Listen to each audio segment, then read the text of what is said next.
Yore okuler kuh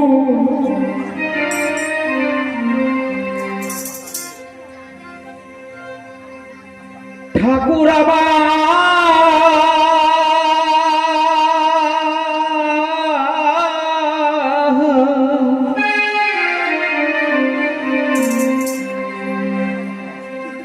তুমি নির্ধনিয়ার ধনরে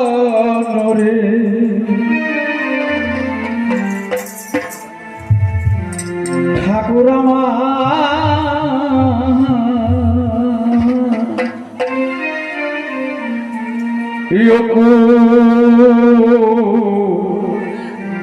লের কান্ডা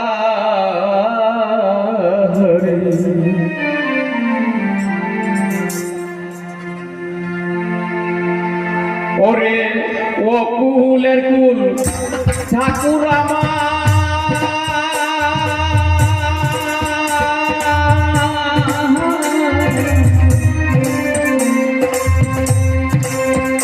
তুমি নির্ঘনিয়ার ঘরে ঠাকুর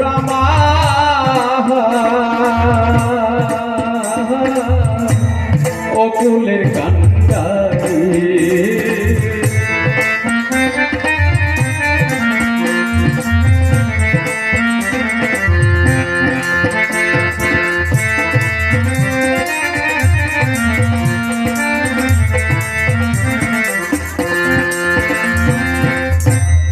অকুলে পড়িয়া ডাকি তাওহে চরণ করি দয়া তাওহে চরণ করি অকুলে পড়িয়া ডাকি তাওহে চরণ করি মুটিতে যা নীনা মন্ত্র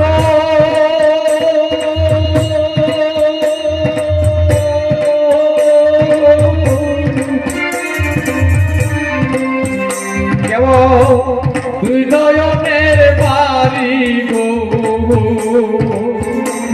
ঠাকুর অকুলের কান্ডারি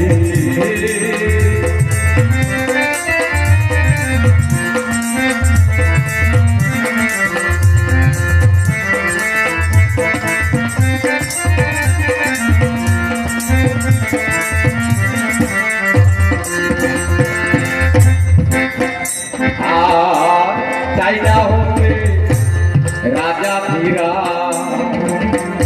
আমি চাইনা দালান বাড়ি দয়া চাইনা দালান বাড়ি চাইনা হতে রাজা ধীরা চাইনা দালান বাড়ি দয়া চাইনা দালান বাড়ি চাইনা দয়া আর কোন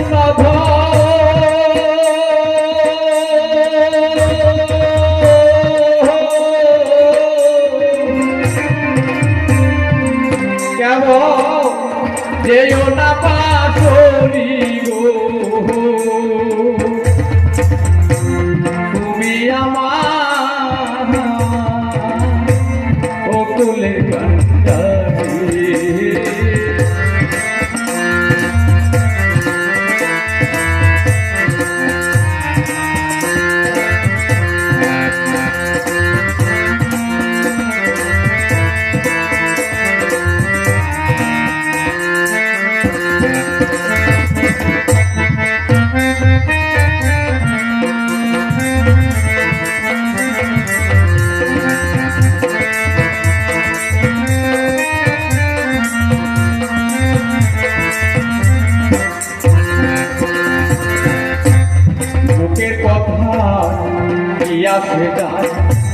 বলুন মন্দ ছাড়ি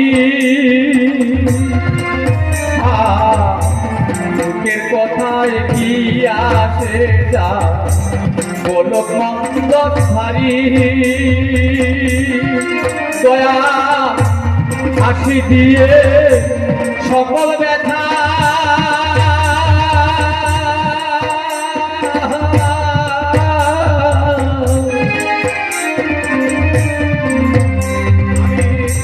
সইতে যেন পারি গো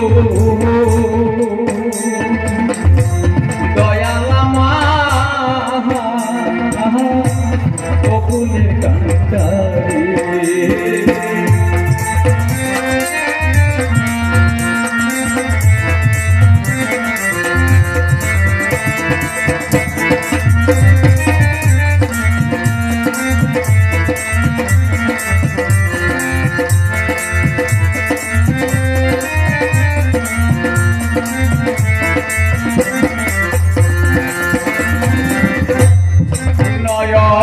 দিব যখন আমার দিন হবে আখেরি নয়ন দিব যখন আমার দিন হবে আখেরি আর সেদিন তুমি দিও দেখা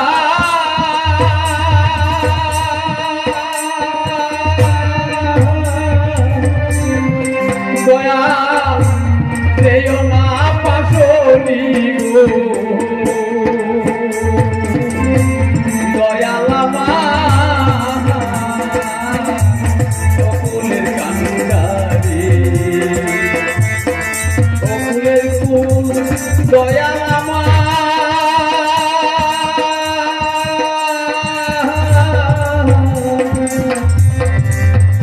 তুমি নির্ভরিয়া করে দয়াল আমার বকুলের কান্দারে দয়াল আমার বকুলের কান্দারে দয়াল আমার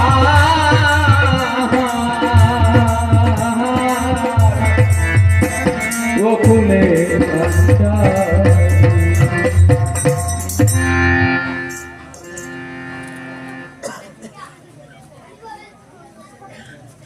উপবিষ্ট ভক্তমণ্ডলী, সর্বপ্রথমেই বয়োজ্যেষ্ঠদের চরণ ধুলি মম শিরে তুলি করিলাম গ্রহণ।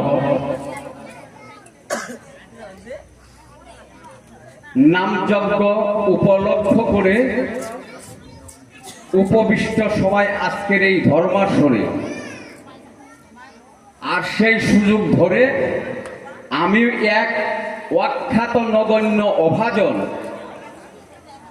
সর্বপ্রথমে করছি আপনাদের শ্রীচরণে আমি আত্মসমর্পণ। সমবয়স্ক বন্ধু বান্ধব যারা অবশ্যই একদিন কাঙালের ভালোবাসা নেবেন, তারা এই সমাজের স্তম্ভ যারা ভবিতব্য তথা ভাবিকালের সম্পদ রূপে উপবিষ্ট ছোট ছোট ভাই বোন, এদের প্রতি রইল আমার অন্তরের যথার্থ স্নেহাশিস। আজকের এই অনুষ্ঠানটি সাফল্যমণ্ডিত করতে যারা শারীরিক, মানসিক, আর্থিক সর্বতোভাবে ভালোবাসার হাত বাড়িয়েছেন, তাদের কাছে আমি ঋণ পাশে আবদ্ধ হলাম। কেননা আপনারা যদি এই সুযোগটুকু করে না দিতেন, আমার ন্যায় এক অখ্যাত নগণ্য এই সাধু সজ্জনের সন্ত বাজারে দাঁড়িয়ে যে কথা বলে হচ্ছি ধন্য, আসলে আমার জীবনটা একবারে শূন্য। এই অসম্ভবের নায়ক আমি হতে পারিনি। এই বাউল শব্দের যে কি ব্যাপক অর্থ, যৎকিঞ্চিৎ সেই সমস্ত বৃত্তান্ত আমার এই ভাবুক বলে গেছে যে বাউল একটি সাংঘাতিক কঠিন বিষয়বস্তু। কেমন কঠিন বস্তু? এই বাউল শব্দের আরেকটি অর্থ হচ্ছে দেওয়ানা, আর এক অর্থ হচ্ছে উদাস্য। সরল ভাষায় বলা হয় পাগল বা পাগলা। আসলে তো আমি পাগল নই।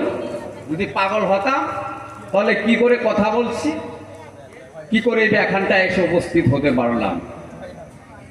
কেন বলছি বাউল মানে পাগল? যারা বাউলের সম্রাট ছিল, বাউলের রাজা ছিল, তাদের মধ্যে উল্লেখযোগ্য দেখা যায় প্রথমেই নাম আসে একজন বিধর্মী মরমিয়া সাধক জালালউদ্দিন। এই মানব সভ্যতা থাকবে যতদিন, সেই মানুষটির অবশ্যই গানের ভাষায় থাকবে তার সিন, হবে না মলিন। এই জালালউদ্দিন অনেক গানের মধ্যে কিছু কিছু গান দেখা যায় যার অর্থ বোধগম্য হওয়াটা একেবারে কঠিন হয়ে আমাদের কাছে দাঁড়ায়। কেমন কঠিন? আজকের দেওয়ালের পাশে দেখবেন লেখা থাকে স্কুলে, ধূমপান বর্জনীয়, মানে নেশা বর্জন। এই মরমিয়া সাধক জালালউদ্দিন বলেছেন, মদ খায়া মাতাল হইয়া পড়ে ঢেগা ঘুম, অমাবস্যা পূর্ণিমা সোলক নেশার ধুম। তাহলে উল্টো কথা বলেছেন। যেখানটায় বলা হচ্ছে মদ খাওয়া নিষেধ, আর জালাল উনি কি বলতেছে? মদ খায়া মাতাল হইয়া পড়ে ঢেগা ঘুম, অমাবস্যা পূর্ণিমা সোলক নেশার ধুম। পাগল, পাগলের ভাষা, পাগলের বৈশিষ্ট্য বোঝা, পাগলকে মূল্যায়ন করা খুব কঠিন বিষয়। তার পরবর্তী দেখা যায় এই ভাবুক আরেকটি কথা বলেছে, আমরা গুরু ধ্যান করি, গুরুর কাছে আশ্রিত হই, গুরু পদার্থ মন্ত্র আমরা স্মরণ মনন করি। আর ভাবুক কি বলেছে, গুরু ধ্যান দর্শনে পাপে হয় রে মতি, গুরু মন্ত্র হৃদে রাখলে নরকুণ্ডে গতি, ভট করো আগে সতীর প্রতি, নব শক্তির অগ্রভাগে। অসম্ভব কথা বলেছেন। বলছে গুরু ধ্যান, ধ্যান করলে গুরুকে, দর্শন করলে, গুরু ধ্যান দর্শনে কি হয়? পাপে হয় রে মতি, আর গুরু মন্ত্র হৃদে রাখলে নরকুণ্ডে গতি, ভট করো আগে সতীর প্রতি, নব শক্তির অগ্রভাগে। উনি আরো গানের ভাষায় বলেছেন, ৩০০ ময়দানে মাটি ফাইটা উঠলো রে মানুষ, তারেনি কেউ চিনরে, আজব কথা শুনে এলাম রে, চুর গেল ভাই চুরি করতে মালিক করলো ধরা, হাইকোর্টে দিল বিচার হাকিম ৩ জন মরা। আমার বানানো কথা কি নয়, অসম্ভবের নায়ক ছিল তারা, ওরাই ছিল যথার্থ বাউল। এখন যদি এর বিশদ অর্থ বঙ্গানুবাদ করতে যায় অনেকটা সময় লাগবে, যে বাউল তাহলে কি, কেন বাউলকে বলা হলো উদাসী, কেন বলা হলো বাউল পাগল, অর্থাৎ উল্টো দেশ। আমরা যেমন জলের মধ্যে সাঁতার কাটলে ভাতির দিকটায় যাই, আর যারা প্রকৃত ডুবারু তারা জলের মধ্যে উল্টো দিকে সাঁতার কাটতে জানে। যাই হোক, সেই বাউল হতে পারিনি, সাংঘাতিক কঠিন বিষয়বস্তু। যাই হোক, আরেকজন বাউলের নাম আমি স্মরণ করিয়ে দিতে চাই, তার নাম হচ্ছে শরৎ। বাউল ছিল শরৎ, তার মতো আর বাউল হয় না, এমন থাকে না হিম্মত। কেন বললাম? উনি একটি গানের ভাষায় বলেছেন, দেখছি ভবে সবেই তো সব, জীবন তো কেউ না, এই ভব শ্মশান ক্ষেত্র, কি বিচিত্র ভেবে কিন্তু পেলাম না। আমরা যে সুখের পৃথিবীতে আছি, ধনধান্যে ভরা গানের ভাষায় শুনি, কিন্তু এত বৃহৎ বাউল, এই বাউলের রাজা কি বলেছে, দেখছি ভবে সবাই তো সব, সব মানে সকল, সবাই, আর এক তালিব সব মানে মৃত। আমি দেখছি সবাই তো সব, দুনিয়ার সবাই মরা, জীবন্ত কেউ না। দেখলাম মরায় কাঁদে, মরায় হাসে, মরায় মরা ভালোবাসে, মরা দেখলেই মরা পলায় ত্রাসে, এর কিচ্ছু ভাব বুঝি না। বেবেদিন শরৎ বলে, শরৎ বলে কি কারণে এসেছিলাম এই ভুবনে, ছয়টা স্কন্ধ কাটা ভূতের জন্য আমার সব সাধন করা হলো না। তাহলে এই পৃথিবীটা যে শ্মশান, কার কাছে? একজন ভাবুকের কাছে, একজন বাউলের কাছে, সবার কাছে নয়। তবে তারাই হচ্ছে বাউল। ক্ষুদ্র একটি পরিচয় দিলাম, আসলে বাউল কারা। সেই বাউল অন্তত আমি নই, বড় কঠিন। সে বাউলের অর্থই বোধগম্য অদ্যবধি হতে পারিনি, সেটা আমার ব্যক্তিগত বড় দুঃখের বিষয়। তবে যাই হোক, আমার বিপক্ষের ভাবুক যিনি, জ্ঞানী গুণী, অবশ্যই বিচক্ষণ। তার গানের ভাষা, কথার ভাষায় অবশ্যই দেখেছি তার লক্ষ্য। আমাকে কিছু প্রশ্ন করেছে। এই প্রশ্ন শুধু আমাকে নয়,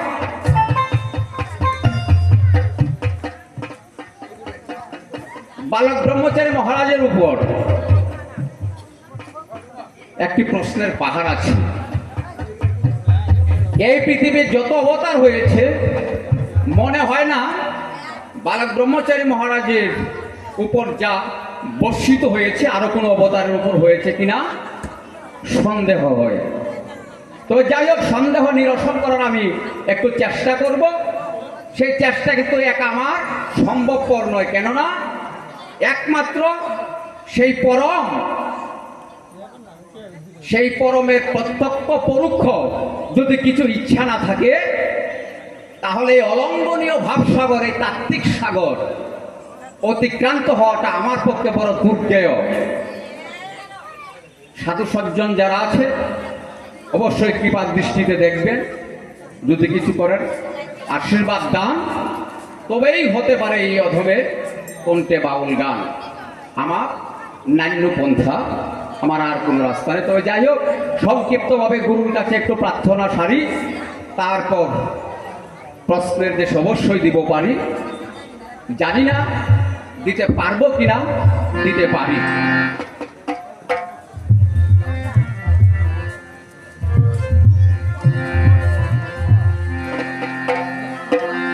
এইবার দোষের পদে ভক্তি দিয়া আমি দিন কাঙালে কইকা দিয়া, আমি কইকা দিয়া পাগলের মতো। এইবার দোষের পদে ভক্তি দিয়া ধর্ম সবাই দাঁড়াইয়া জানাই ভক্তি সন্তানের মতো।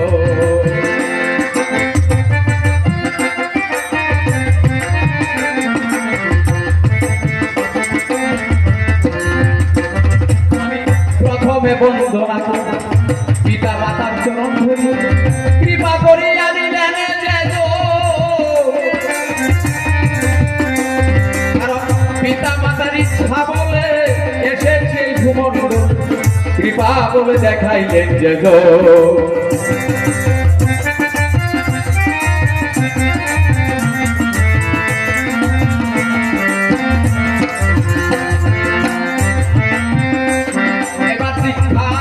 চরণ বন্ধু, যার চরণে হলাম বন্ধু, হলাম বন্ধু জনমের মতো।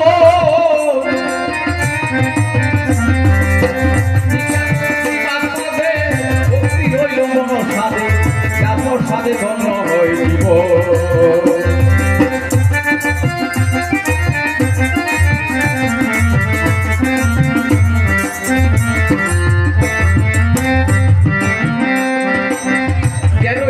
বাউলেরই মূলে ভক্তি জানাই চরণ বলে, কৃপা বলে শিখাইলেন যে গো। জগতের কৃপার মধ্যে ভক্তি জানাই মন সাধু, যাত সাধে করতে শিখিত।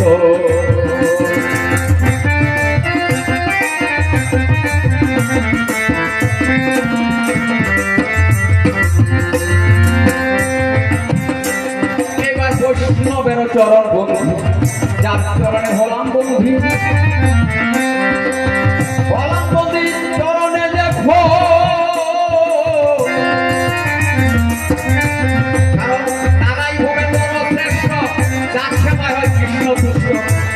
সন্তুষ্ট ছিলেন না কখন।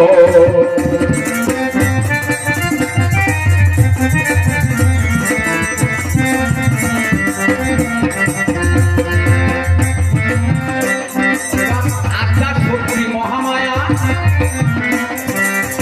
দিবেন মাগো প্রদস্থায়া। আমি একটা পাগলের মতো,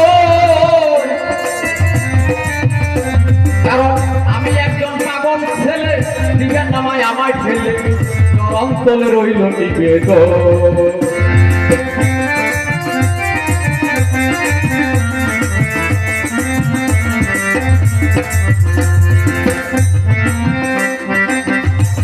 এবার ঠাকুর বালক ব্রহ্মচারী, তিনি আমার ভক্তান্ডারী, দয়াল হরি হইল আমি মানবতে যাই আর শত ভক্তি এই জানা করবেন কিবা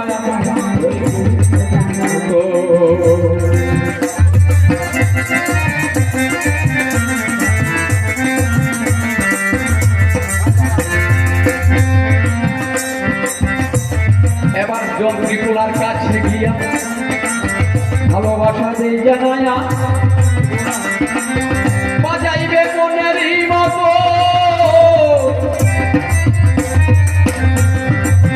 এমন ভাবে ঠেকা দিয়া দিবেন একটু না চাই আনন্দ করি কত।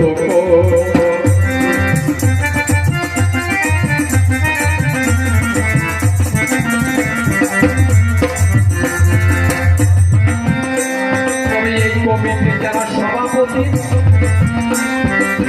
ভালোবাসা সবার প্রতি সদস্য আছেন যত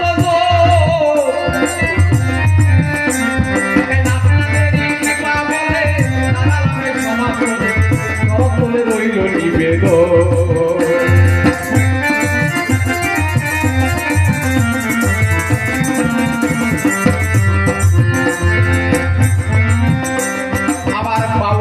রাহুল কথা নিবেন না কেউ প্রাণে ব্যথা, সেই কথা জানা না রেখো।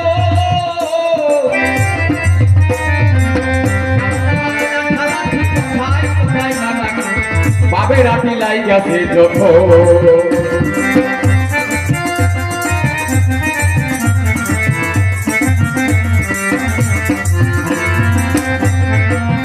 আমি হলাম কপাল পুরা ভাগ্যেতে নাই লেখা পড়া।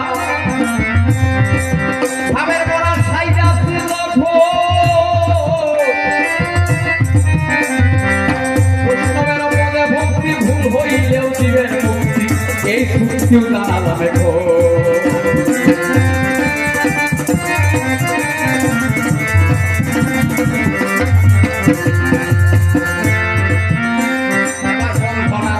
ছেড়ে দিয়া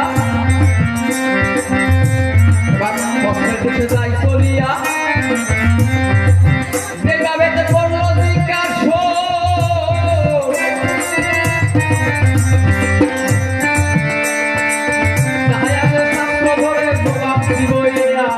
ধৈর্য ধরে থাকবেন সুদীর্ঘ।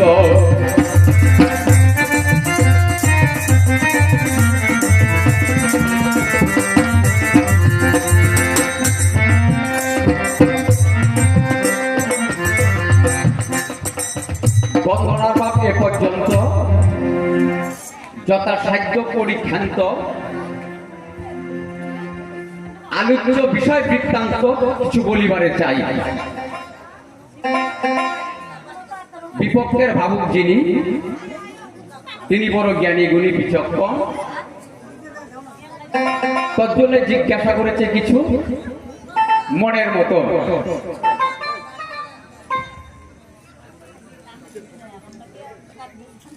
সত্য ত্রেতা দাতর কলি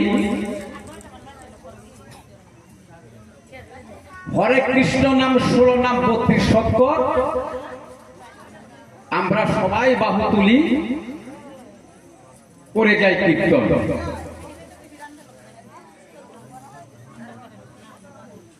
তবে হরে কৃষ্ণ নাম 16 নাম অক্ষর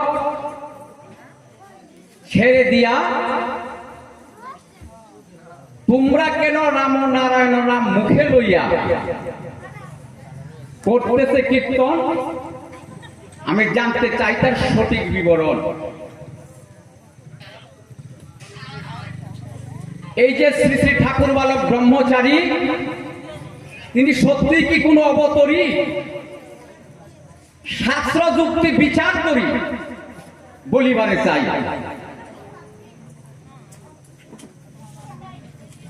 বলেছে শুনেছি কিছু খবরে, বালক ব্রহ্মচারী নাই আর এই জগৎ মাঝারে। তবে কোন যুক্তি ধরে উনি প্রত্যাবর্তন ঘটবে বা বেঁচে আছে বা আসবেন শনিবারে পাই? বড় সাংঘাতিক প্রশ্ন করেছেন। প্রশ্ন যদি এই জগতে আছে, শাস্ত্রের বিচারে দেখা যায় তার কোনো না কোনো উত্তরও খুঁজে পাওয়া যাবে। সেখানটায় কম হোক আর বেশি হোক, এটাই স্বাভাবিক। প্রশ্ন যদি কখনো উত্থাপন হয়, তার কোথাও অবশ্যই উত্তর আছে। সারাদিন ব্যাপী যে নাম করা হলো আপনারা শুনেছেন, ইচ্ছাই হোক আর অনিচ্ছাই হোক সেটা পরের কথা। এর মধ্যে একটি জিনিস আছে এই নামের মধ্যে, কি যাকে বলা হয় ওমকার। বুঝতে একটু কষ্ট হবে, অসুবিধে হবে যে ওমকারটা কি, এটা কি খাওয়া যায় না শ্রবণ করলে কিছু একটা পাওয়া যায়? অতি সত্বর কিন্তু এর সমাধান করাটা বড় কঠিন ব্যাপার। রাম ওম নারায়ণ ন রাম, মানে রাম নারায়ণ রাম, এটা বললে পরে তিনবার কি হবে? একটি শব্দ পাওয়া যাবে, যাকে বলা হয় প্রণব শব্দ বা ওমকার শব্দ। ওম।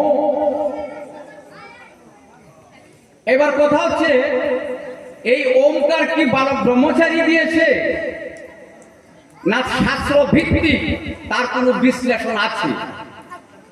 বালক ব্রহ্মচারী মহারাজ ব্যতী রেখে এই পৃথিবীর বুকে যারা মহামানব বা অতিমানব ছিল, তাদের মুখ থেকে আমরা কিছু প্রমাণ পেয়ে থাকি। ওমকারের কোনো ব্যাখ্যা আছে কি? ওমকার মানে কি? রামনারায়ণ বলা মানে ওমকার রেওয়াজ করা, ওম। আসলে এবার একটু চেষ্টা করে দেখি এই ওমকারে আর কোথায় কি লেখা আছে, প্রমাণ আছে? শুধু কি বালক ব্রহ্মচারী মহারাজই ওমকারকে রেওয়াজ করার কথা বলেছেন? প্রণব শব্দ এই নাদক ধ্বনি, না পৃথিবীতে আরো কোনো প্রমাণ আছে? তাই আপনাদের কাছে তুলে ধরতে চাচ্ছি আমি প্রমাণ সমেত।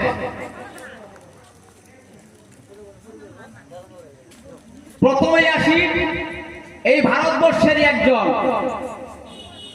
সন্ত জগতের জাজলমান তারকা, যার নাম শ্রী শ্রী স্বরূপানন্দ পরমহংসদেব। এই টগলাতেও তার অনেক শিষ্য আছে। তার জীবনে আমি পড়েছি, আমাদের মতো জন্ম হয়নি, এক অলৌকিক ভাবে জন্ম হয়েছিল। এই শ্রী শ্রী স্বরূপানন্দ পরমহংসদেব পণ্ডিত মশাই পঞ্জিকা দেখে নামাকরণ নাম নয়, ভক্ত জগৎ থেকে এই নামে নামাঙ্কিত করেছিল।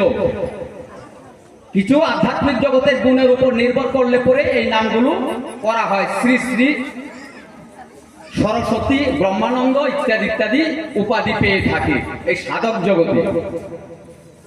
ঠিক তেমনি শ্রী শ্রী স্বরূপানন্দ পরম হংসদেব, প্রত্যেকটা শব্দের বিশাল অর্থ আছে, আমি পরবর্তীতে সময় পেলে যাব।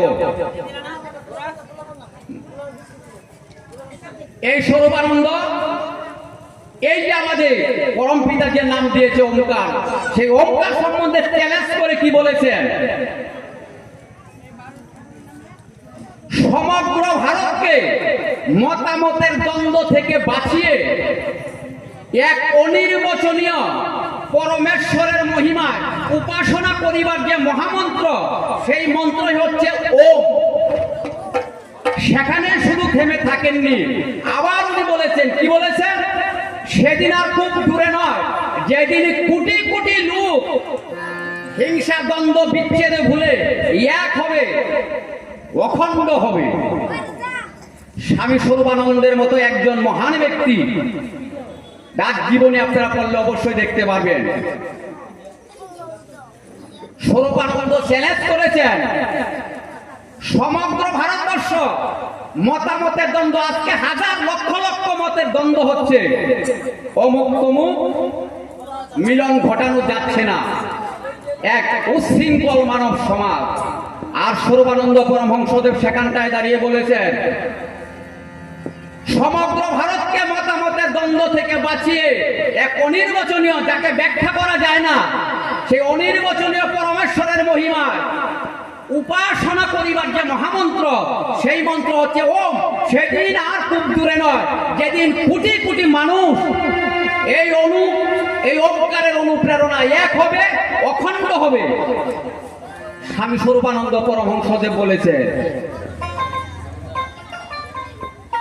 এই ভারতবর্ষের আরেকটি সংগঠন আছে, যারা কীর্তন করেন বাবা নাম কেবল, অর্থাৎ আনন্দ মার্গীয় যারা,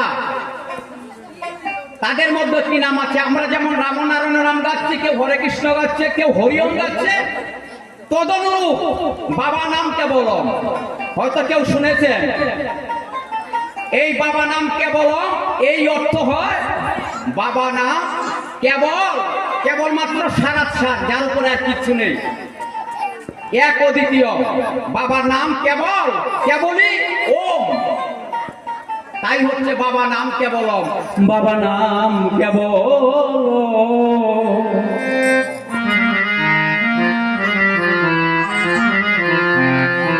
শুধুই বাবার নাম ওম, কেবল ওম। বুঝতে পারছেন কথাটা পরিষ্কার?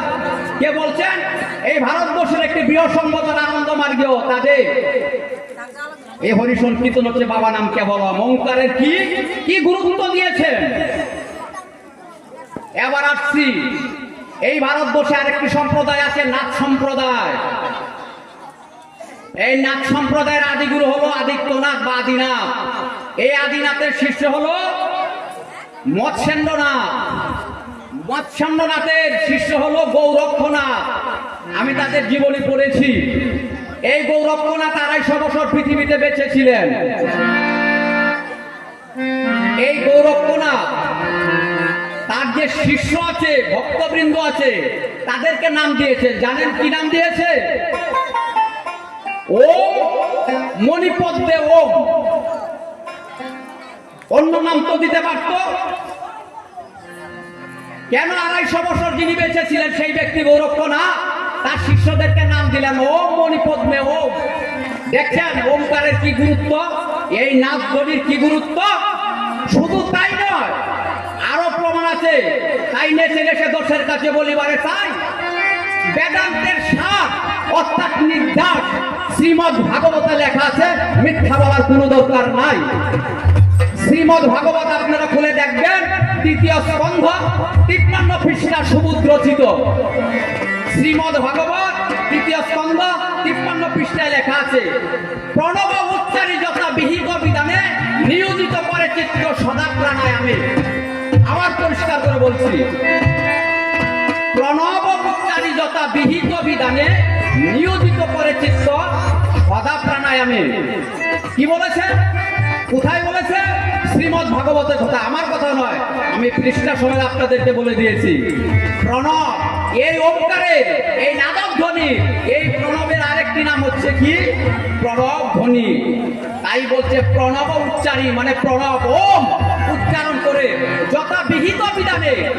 শুধু উচ্চারণ করলেই হবে না, তার বিহিত আছে, সংবিধান আছে, সেইভাবে করতে হবে। প্রণব উচ্চারী যথা বিহিত বিধানে নিয়োজিত করে চিত্ত সদা প্রাণায়ামে। প্রাণায়াম যুগের মধ্যে একটি যুগ। চক্রক প্রাণায়াম যেমন আছে, 84,000 যুগের মধ্যে একটি হচ্ছে প্রাণায়াম। এই প্রাণায়াম সময় এই ওমকারকে যদি এই হৃদয়ে কেউ ধারণ করে, অবশ্যই তার বৃহৎ ফল ঘটে। কোথায় লেখা আছে? শ্রীমদ্ ভাগবতে লেখা আছে। আবার বলছি শ্রীমদ্ ভাগবতের কথা, 229 পৃষ্ঠা, 3য় স্কন্ধ। কি বলেছে? শব্দ ব্রহ্মরূপে যেই প্রণবের ধ্বনি, আবির্ভূত হন তাতে ঈশ্বরাপনি। ভালো করে শুনে নিবেন। কীর্তন ভাঙার পরে বাইরে গিয়ে রাস্তায় গিয়ে প্রশ্ন করবেন না, যদি প্রশ্ন আছে এখানটায় এসে করবেন। আর সেই বাক যুদ্ধ করে জয়ী হওয়ার অবশ্যই চেষ্টা করব। কোথায় লেখা আছে? শ্রীমদ্ ভাগবতে। কি লিখেছে? শব্দ ব্রহ্মরূপে যেই প্রণবের ধ্বনি, আবির্ভূত হন তাতে ঈশ্বরাপনি। ভগবান কোথায়? শব্দ ব্রহ্মরূপে। কি বলছে? শব্দ ব্রহ্মরূপে যে প্রণবের ধ্বনি, অর্থাৎ ওঙ্কার, যে ওঙ্কারকে রেওয়াজ করলো সারাদিন, এই শব্দই হচ্ছে ওঙ্কার। শব্দ ব্রহ্মরূপে যে প্রণবের ধ্বনি, আবির্ভূত হন তাতে। কে আবির্ভূত হন? এই ওঙ্কার রেওয়াজ করলে আবির্ভূত হন তাতে ঈশ্বরাপনি। শ্রীমদ্ ভাগবত খুলে দেখবেন। যদি আমার কথা প্রত্যয় না হয়, আমি প্রমাণ সমেত কথা বলবো। তাহলে আমরা তো ভুল করিনি, সারাদিন ওঙ্কারের রেওয়াজ করেছি রাম নারায়ণ রাম। ভুল করেছি কি? অবশ্যই জানি না, তোর জন্য একটা প্রশ্নের চিহ্ন হয়, সেটা হবে অবশ্যই স্বাভাবিক। আমার ভাবুক বলেছে 16 নাম 32 অক্ষর, এই কলিহত জীবের জন্য হরের নাম হরের নাম হরে নামইব কেবলম নাস্তব্য নাস্তব্য নাস্তব্য গতির অন্যতা। এই নামকে দিয়েছে শ্রী চৈতন্য মহাপ্রভু। এই চৈতন্য মহাপ্রভু চৈতন্য চরিতামৃত খুলে দেখবেন, সবকে ঘোষণা করেছেন এই গৌরাঙ্গ মহাপ্রভু। ওমকার এই শব্দ স্বয়ং ভগবান। ভগবান হচ্ছেন সেবক। কে বলেছে? চৈতন্য মহাপ্রভু স্বয়ং বলেছেন। এই শব্দই হচ্ছে স্বয়ং ভগবান। কে বলেছে? চৈতন্য মহাপ্রভু বলেছে। কোথায় লেখা আছে? চৈতন্য চরিতামৃতে। তাহলে বালক ব্রহ্মচারী মহারাজ কি ভুল করে ফেলেছেন? তবে বালক ব্রহ্মচারী মহারাজের ক্ষেত্রে কেন এই প্রশ্নের পাহাড়? কিচ্ছু আপনি প্রশ্ন করে জানতে হবে। তদ্জন্য আমরা শ্রীমদ্ ভাগবত যদি দেখি, এই শ্রীমদ্ ভাগবতে উদ্ধবকে শ্রীকৃষ্ণ বুঝাতে গিয়ে বলেছিলেন, শাস্ত্র থেকে যারা তত্ত্বকে বিশেষভাবে উপলব্ধি করতে পেরেছেন তারাই যথার্থ যোগী। শুধু শাস্ত্রে পড়লে হবে না, শাস্ত্র থেকে যারা যথার্থ তাত্ত্বিক দিকটা উত্তীর্ণ হতে পেরেছে তারা যোগী। সুতরাং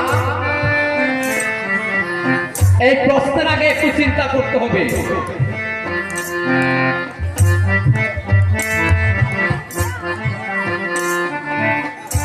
আমরা যাকে ওমকার বলে আজকে প্রচার করছি, এই ওমকার শুধু ভারতবর্ষে নয়, গ্রিক দেশে এই ওমকারকে বলা হয় ওমেন। আবার বলছি, কোথায়?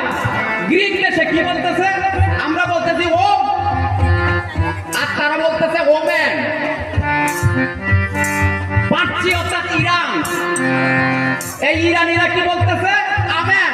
আবার বলতেছি, আমরা বলতেছি ওমেন। ও রামনারায়ণ ওরা, এই ওমকারকে আবার ইরানিরা বলতেছে আমেন। যারা আরবিয়ান মুসলিম তারাও এই ওমকারে গুরুত্ব দিয়েছেন, তারা বলতেছে আমিন। দেখছেন, রামকৃষ্ণ পরমহংসদেব বড় দুঃখ করে বলেছিলেন, শ্রী শ্রী রামকৃষ্ণ কথামৃত গ্রন্থখানা খুলে দেখবেন, এক পুষ্করিণী থেকে জল নিচ্ছে, মুসলমানেরা বলতেছে পানি, হিন্দুরা বলতেছে জল, আর ব্রিটিশেরা ইংরেজরা বলতেছে ওয়াটার। বস্তুটা কি? ওম।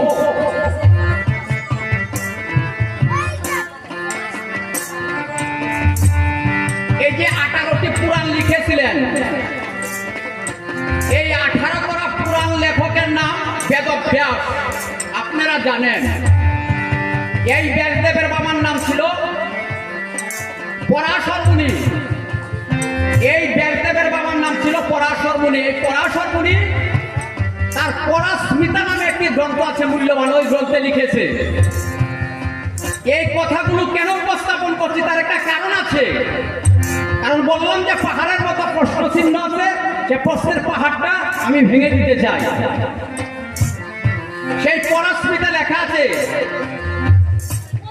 কি লিখেছে? ধ্যান নচ পূজনীয় মন্না তস্মান্ন দেবা দুস্তার প্রয়োগী মগ্ন তারা বিষ্ণু প্রণব সপূজ্য। কি অসম্ভব কথা বলেছেন! কে বলেছেন? ব্যাসদেবের বাবা কে? পরাশর মুনি। কোথায় লেখা আছে? পরাস্মৃতি নামক সেই গ্রন্থে। কি বলেছেন? ধ্যানচ, ধ্যান করার মতো কিছু নাই। জপন্নচ, জপ করার মতো কিছু নেই। পূজনীয় মন্না, পূজা করার মতো কিছু নেই। দুস্তার প্রয়োগীমগ্ন, দুস্তার মানে দ্বার অতিক্রান্ত হওয়া যায় না, পাড়ি দেওয়া যায় না। আমি এখানটায় আছি, আমার বাবা তার বাবা 14 গোষ্ঠী কোথায় গিয়েছে? অবগত হতে পেরেছে কি?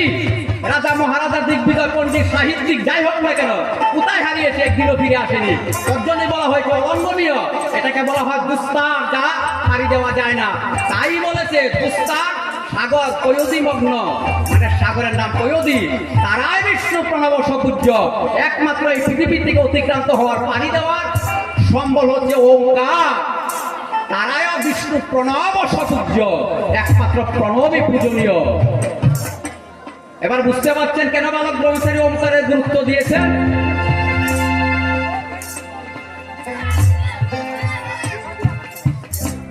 যাই হোক, অনেক ব্যাখ্যা হবে।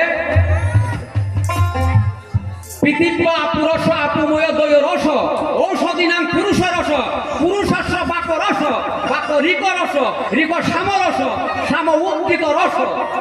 এই পৃথিবীতে 8টা রস আছে। এই পৃথিবীর রস হচ্ছে জল, জল না থাকলে জীব বাঁচবে না। এই জলের রস হচ্ছে উদ্ভিদ, উদ্ভিদের রস হচ্ছে মানুষ, আর মানুষের রস হচ্ছে বাক। এই যে কথা, বাকের রস হচ্ছে ঋক অর্থাৎ সামবেদ। ঋগ্বেদ এরকম 4টি বেদ আছে, একটি বেদের নাম হলো ঋগ্বেদ। ঋক, সাম, একেবারে অবশিষ্ট হচ্ছে যদুদ্গীত। যদুদ্গীতের পরে যে রস, সয়েশ রসানাং রসতম পরাদ্দা অষ্টম। রসের মধ্যে শ্রীকৃষ্ণ ভগবানের স্থান হলো অষ্টম। আর পৃথিবীর সবচাইতে 7তম রস হলো ওমকার রস। আমার কথা নয়, ছান্দোগ্য উপনিষদ খুলে দেখবেন, এখানে লেখা আছে, আমি বলেছি। তাই পরম পিতা বালক ব্রহ্মচারী মহারাজ ভক্ত শিষ্যদেরকে একদিন প্রশ্ন করেছিলেন, শ্রীকৃষ্ণ ভগবানকে কেন অষ্টম গর্ভ সন্তান বলা হয়?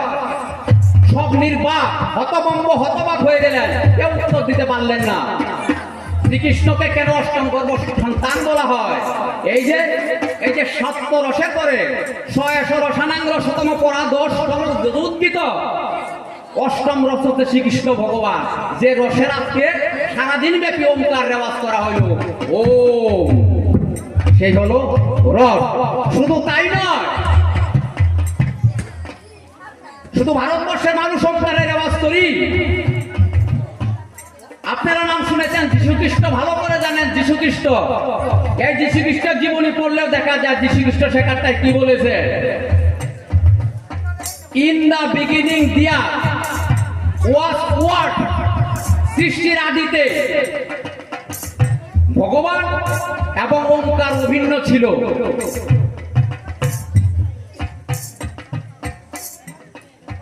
And the word was with God, এই শব্দ আর ভগবান এক অবস্থায় ছিল। And the word was God, অর্থাৎ এই শব্দ স্বয়ং ভগবান। বলছে কে? যীশুখ্রিস্ট। যীশুখ্রিস্ট যীশুখ্রিস্ট যীশুখ্রিস্ট বলেছেন এই সৃষ্টির আগে পৃথিবী শব্দময় ছিল, ভগবান আর এই ওমকার একাত্মভূত ছিল। এই ধ্বনি থেকে জগতের সৃষ্টি, যীশুখ্রিস্ট বলেছেন। তাহলে আমরা ওমকারের আওয়াজ করছি, ভুল করেছি? সন্তান দল বেঁধে রেখে কয়জন হাত বাড়িয়েছে বলেন তো? আমরা শান্তি চাই, তাই না? মহাভারতের 18 পর্বের মধ্যে একটি পর্বের নাম শান্তি পর্ব। আপনারা জানেন, সাধুগুরু সজ্জন এখানে আছেন, আমরা সবাই শান্তি চাই। তাই মহাভারতের শান্তি পর্বে লিখেছে, ন হিংসানি সর্বভূতানি, কোন ভূতকে, কোন জীবকে তুমি হিংসা করতে পারো না। আর সেই শ্রী শ্রী স্বরূপানন্দ পরমহংসদেব বলেছেন, যেখানে হিংসা সেখানেই থাকে ধ্বংসের বীজ। আর সারা পৃথিবী আছে হিংসায় ভরপুর, আর তোর জন্য হিংসা বীজ হিংসার বীজ বপন করা হয়েছে না, শান্তি খুঁজে বেড়াচ্ছি। সুতরাং রাম নারায়ণ রাম গাচ্ছি, ওমকারের আওয়াজ করছি। আরেকটু আপনাদের কাছে পরিচয় দিয়ে আমি অন্যথায় যাব, অনেক সময় লাগবে এই ওমকারের আরো ব্যাখ্যা দিতে গেলে, অনেক সময় লেগে যাবে। আপনারা শ্রী শ্রী রাম ঠাকুরের নাম শুনেছেন? শ্রী শ্রী মদন গুপ্তের পঞ্জিকায় দেখবেন উনার ছবি সমেত আছে। উনার নামের আগে 3টা শ্রী আছে, শ্রী জয়গুরু, শ্রী শ্রীরাম ঠাকুর। অদ্যাবধি নোয়াখালীতে বাংলাদেশে বিরাট সম্মেলন হয় এই শ্রী শ্রীরাম ঠাকুরের নামে। অনেক উচ্চ মার্গের গুরু ছিলেন উনি। এই রাম ঠাকুর বলেছেন, কি বলেছেন শুনুন। এই রাম ঠাকুর বলেছে, হরে কৃষ্ণ হরে রাম এই শিরোনাম 32 শব্দ এবং ওমকার একই বস্তু। কি বলছেন? হরে কৃষ্ণ হরে রাম শিরোনাম 32 শব্দ এবং ওমকার একই বস্তু। হরে কৃষ্ণ রাম, ওমকারের 3টি অবয়ব। রাম মানে রতি, কৃষ্ণ মানে একাগ্রতা। এই ওমকারের উৎপত্তি তার জীবনী পড়ে দেখবেন লেখা আছে কিনা। দেখছেন ওমকারের গুরুত্ব? ওমকার কি বলা হয়? ওমকার রেওয়াজ করলে কি হয়? আমাদের সর্দি কাশি হলে আজও একটা ওষুধ খাই, অদ্যবধি যে ওষুধের নাম 7 প্লাস খাই না। 7 প্লাস নামে একটা ওষুধ আছে না? কথা বলেন না কেন? ভয় করতেছেন নাকি? পয়সা লাগবে না তো, খাই দিলে বলে। এই 7 ঋষি বলেছেন এই হরে কৃষ্ণ নাম শিরোনাম 32 শব্দ গাইতে গাইতে কি হয়? ওমকারের জ্যোতি দর্শন হয়। এই ওমকারের আওয়াজ করিতে করিতে যখন সাধকের সুসম্মান দ্বার উন্মুক্ত হয়ে যায়, সাধক এই দেহে অমৃতার সাধন করেন। কি অপূর্ব কথা বলেছেন। এই ওমকারের আওয়াজ করিতে করিতে যখন সুসম্মান, এটা দেহস্থিত একটি গোপনীয় কথা। এই ওমকার জপার পরে যখন সুসম্মান দ্বার খুলে যায়, অমৃত কোথায়? মৃত মানে মরা, অমৃত মানে আর মরবে না।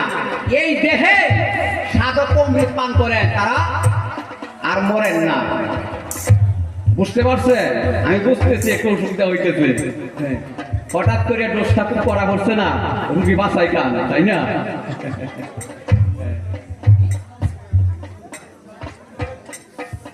এইবার মনে হয় আর কষ্ট করবেন না। কেন করবেন না?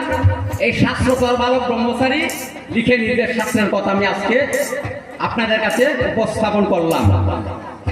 আমার বাবা, তার বাবা বালক ব্রহ্মচারী বাবার আগে এই গ্রন্থগুলো লেখা। তাহলে এইবার কিন্তু আর প্রতিবাদ করবেন না। রাম নারায়ণ রাম কীর্তন হইলে যাইবেন না? এখন কিন্তু যাবেন। হরে কৃষ্ণ রাম, রাম নারায়ণ রাম একই না, ওমকারে রেওয়াজ করি। যে ধ্বনি থেকে জগৎ সৃষ্টি, ঠাকুর বলেছেন যে ধ্বনি থেকে জগৎ সৃষ্টি সে ধ্বনি আমি। ও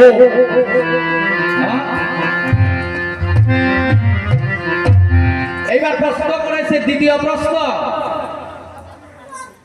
বালক ব্রহ্মচারী কি ভগবান? যদি ভগবান, তাহলে কি আছে তার প্রমাণ? যথার্থ যদি নথি দাখিল করা না যায় তাহলে তো হবে না। এটা স্বাভাবিক, জড়জগতের একটা নিয়ম সংবিধান। আপনার যদি 1971 সালের 24শে মার্চের আগে প্রমাণ পাতি না থাকে, তাহলে বহিরাগত যেন পরিষ্কার ভাষায় প্রমাণ লাগবে। পঞ্চ দীর্ঘ পঞ্চ সূক্ষ্ম সপ্ত রক্ত সদুন্নত দাত্রিংশ লক্ষণ মহান সামগ্রিক রত্ন নামে একটি গ্রন্থ আছে এবং চৈতন্য চরিতামৃতে লিখেছে যারা অবতারের 32টি লক্ষণ থাকে। বুঝতে পেরেছেন? আমরা যাকে অবতার বলে আখ্যায়িত করি তাদের 32টা লক্ষণ থাকে। আবার শ্রীমদ ভাগবতে লিখেছে অবতারং হাস্যং খেয়া, অবতারের সংখ্যা অনেক। এবার 32টি লক্ষণের মধ্যে বালক ব্রহ্মচারী কোন লক্ষণ আছে কিনা আমার বাবুকে জানতে মনে মনে একটা বাসনা। উনি আজকে ভূমিকায় গৌর ভক্ত, আসলে বড় শক্ত।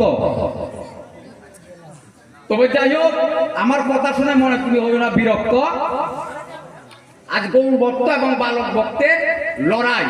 আর এই লড়াই যথার্থ হবে কিনা প্রত্যক্ষদর্শী আজকের এই সভা আপনারা 10 জনা, বিচারের ভার আপনাদের কাছে রইল।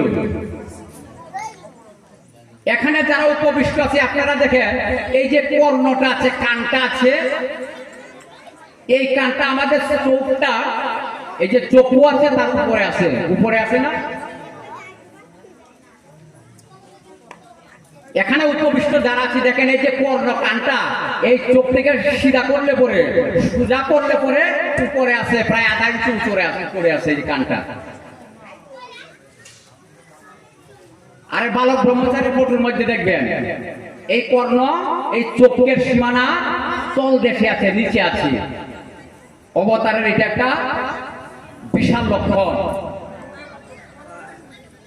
কয়টি বলেছেন? দাত্রিংশ 32টি লক্ষণ আছে। পঞ্চদীর্ঘ পঞ্চ সূক্ষ্ম 5টি জায়গা তাদের সংকুচন থাকে, আর 5টি জায়গা থাকে প্রসারণ, বৃহৎ থাকে। শক্ত রক্ত সদুন্নত 7টি জায়গা অবতারের লাল থাকে। তার মধ্যে জিহ্বা লাল থাকে, গ্রীবা লাল থাকবে, পায়ের তালু লাল থাকবে, হাতের তালু লাল থাকবে। তাদের এখান থেকে কনুই পর্যন্ত ছোট থাকবে, তাদের কণ্ঠ দেখা যাবে না। এই চুল তাকের একবারে ছোট থাকবে অবতারের চুল। অনেক সাধুকে দেখা যায় মাটি দিয়ে চুল গড়িয়ে যাচ্ছে, কিন্তু পরম পিতার চুল দেখবেন একেবারে ছোট। শুধু পরম পিতার নয়, যারা অবতার তাদের এই চিহ্নগুলো থাকে।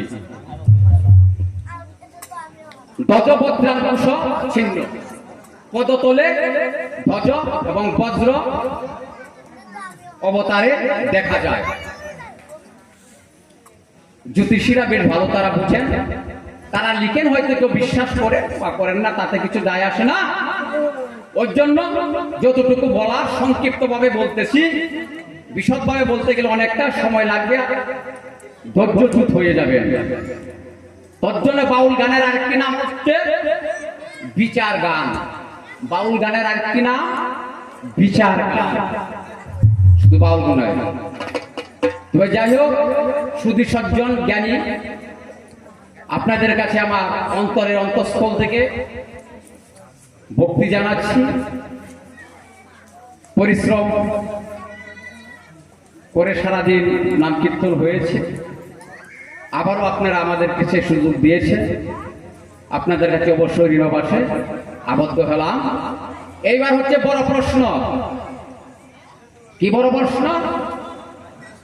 সরকার বলতেছে বালক ব্রহ্মচারী মারা গেছে, আর তোমরা মানে সন্তান দল বলতেছে বালক ব্রহ্মচারী নাকি আছে। মাঝখানটা একটা বিরাট বড় সমস্যা না?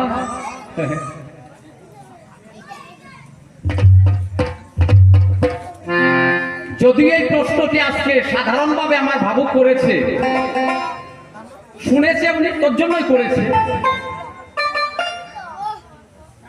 1993 সালে সুচর ধাম বালক ব্রহ্মচারী সরকারি মতে মারা গেছে। সন্তান দলে যে মত, যে চিন্তাধারা, নির্বিকল্প সমাধি। এবার নির্বিকল্প সমাধিটা কি? এটা কি খায় না ঘরের ভিতর রেখে দেয়? এবার নির্বিকল্প সমাধির বিষয়ে জানতে হবে।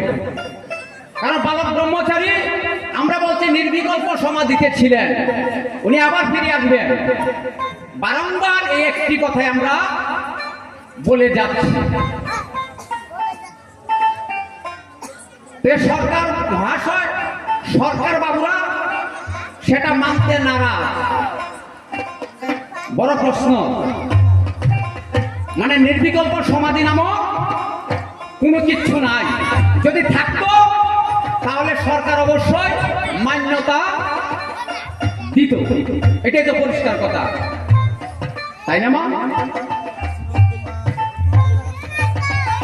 তাহলে আসলে এবার নির্বিকল্প সমাধির নামে কি হলো? নির্বিকল্প সমাধি কি বলতে চাই না।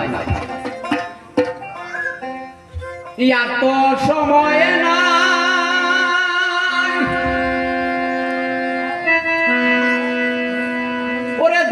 গুড়া গুড়া ফেরা নাই আসিলে নাই রে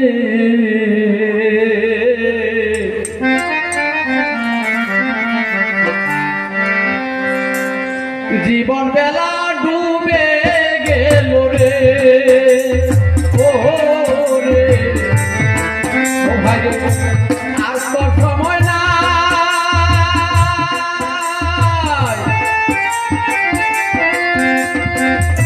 তবে ঘুরা ঘুরা ফেরা নাই আসিলে নাই রে জীবন বেলা ডুবে গেল রে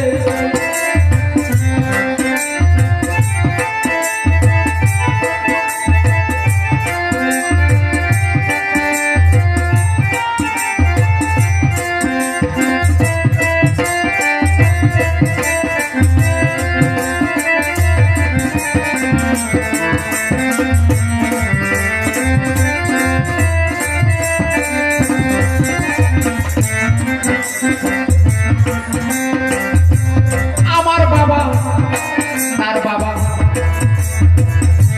সত্য গোষ্ঠী ছিল কালের সুতে তারা যেন কোথায় চলে গেল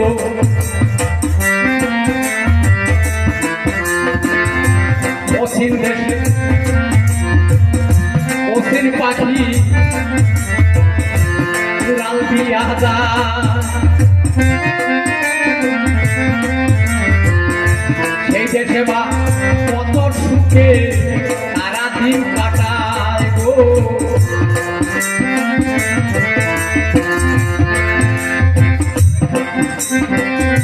ধৈর্য ধরে থাকবেন এবার যত সুধী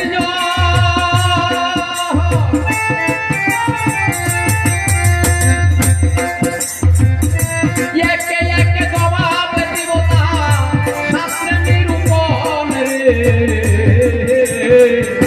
জীবন বেলা ডুবে গেল রে ওরে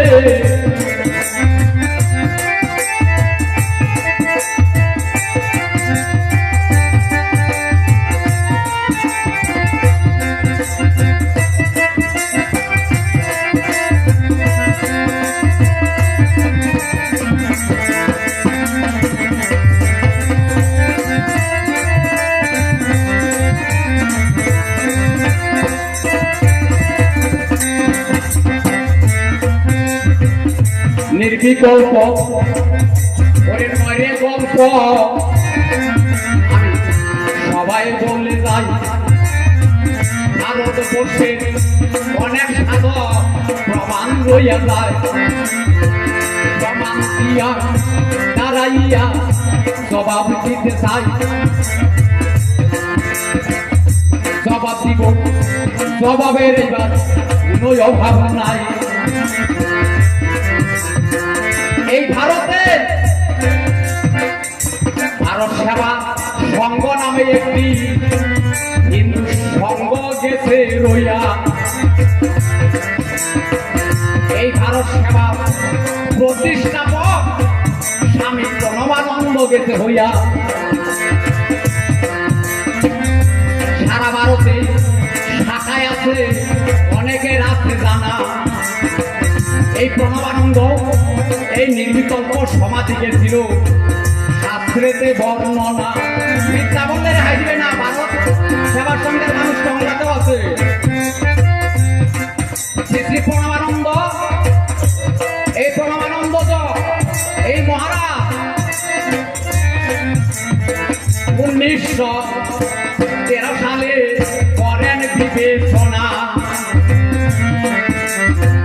কলকাতাতে ভুয়াবাড়ি নামে একটা বাড়ি আছে কিনা কোথায় কলকাতাতে শিলাপোতা ভুয়া নামে একটা বাড়ি আছে 1913 খ্রিস্টাব্দের কথা এই প্রণবানন্দজি মহারাজ নির্বিকল্প সমাধিতে 21 দিন যায় বইয়া ভারতবর্ষের মানুষ গেল আচরিত হইয়া। একদিন যাবৎ খাওয়া দাওয়া সব গেল ছাড়িয়া। আহারাদি না করলে মানুষ যাইবে মরিয়া। স্বাভাবিক কথা, একদিন 2 দিন 3 দিন না খাইলে তো মারা যাবো। এই প্রণবানন্দজি মহারাজ এই 10 দিন পার করলেন কোথায়? কলকাতা এই ভুয়াবাড়িতে। 21 দিন পরে জায়গায় উঠল আচরিত ঘটনা। ভক্তের মনে কি আনন্দ, আনন্দে ধরে না। 21 দিন পরে যখন এই প্রণবানন্দজি মহারাজ জায়গায় উঠলো, আনন্দে ধরে না। অনেকেই ভাবছিল যেমন বালক ব্রহ্মচারী নির্বিকল্প সমাধি থেকে তার ফিরে আসবে না, ঠিক তেমনি কিন্তু এই পরমানন্দজি 21 দিন পরে নির্বিকল্প সমাধি ভঙ্গের পর তিনি আবার 26 বছর পৃথিবীতে পূর্ণ অবস্থান। সে কথাটি ভুলে বললাম আজকের ধর্মস্থান। তাহলে নির্বিকল্প সমাধি সাধুদের কাছে একটা সহজাত ধর্ম, সহজলভ্য বস্তু। আমরার কাছে কঠিন বস্তু, আসলে জানি না। জানলে কি আর তর্ক করতাম, ভেবে দেখবেন কিনা, তাই না? প্রমাণ দিয়া দাঁড়াইয়া সবাই যাই বলিয়া। আরো একটা প্রমাণ দেব, দেখেন না ভাবিয়া। এই নির্বিকল্প সমাধিকে আরো প্রমাণ দিতে চাই আপনাদের কাছে। কি প্রমাণ দেব? ভারতবর্ষের একজন সাধু বিরাট দেশে রইয়া। এই ভারতবর্ষের আরেকজন সাধু ছিল কে? তার নাম শ্রী শ্রী জগৎগুরু শঙ্করাচার্য। তার নামের আগে 3টা শ্রী বসানো হয়। যে মানুষটার নামে 8 বছর অষ্টম বর্ষীয়ান বালক, এই 8 বছরের বালকের নামের আগে 3টা শ্রী বসানো হয়। 6টা দর্শন শাস্ত্র আছে ভারতবর্ষে, 6টা। একটা দর্শন শাস্ত্রের নাম হইল উত্তর মীমাংসা। এই মীমাংসা বইখানা যখন লিখেছিলেন এই শঙ্করাচার্য 8 বছরের বালক, গ্রন্থ লিখলে প্রমাণ কিন্তু চাইতে হয় করিয়া। গ্রন্থ লিখতে হলে হবে না, প্রমাণ করতে হবে। এই গ্রন্থ প্রমাণ করবার জন্য উনি কি করছিলেন? মুন্ডন মিশ্র নামে একজন ভক্ত গেছে রইয়া। এই বইখানা লইয়া মন্ডন মিশ্রের বাড়িতে গেলেন। তখন সত্য করা হইল। মন্ডন মিশ্র বললেন, এই তর্ক যুদ্ধে যদি সে হারবে, সে কিন্তু এবার শিষ্য হয়ে গুরু রূপে গ্রহণ করতে হবে, এটা সত্য। মন্ডন মিশ্রের পরিবারের নাম গেছে উভয় ভারতী হইয়া। শঙ্করাচার্য আর মন্ডন মিশ্র এবার তর্ক করবে শাস্ত্র নিয়ে। এই শাস্ত্রের একজন প্রত্যক্ষদর্শী সাক্ষী লাগবে। তো সাক্ষীকে হইল মন্ডন মিশ্রের পরিবার। সাক্ষী হইল কে জিতবে? যে জিতবে তার কাছে পরাজয় স্বীকার করে গুরু রূপে গ্রহণ করতে হবে, এটা সত্য। আবার এমনি ভাবে তর্ক যুদ্ধ দিয়াছে লাগিয়া। 28 দিন তর্ক হইল, দেখেন না ভাবিয়া। একদিন 2 দিন নয়, 28 দিন তর্ক হইল।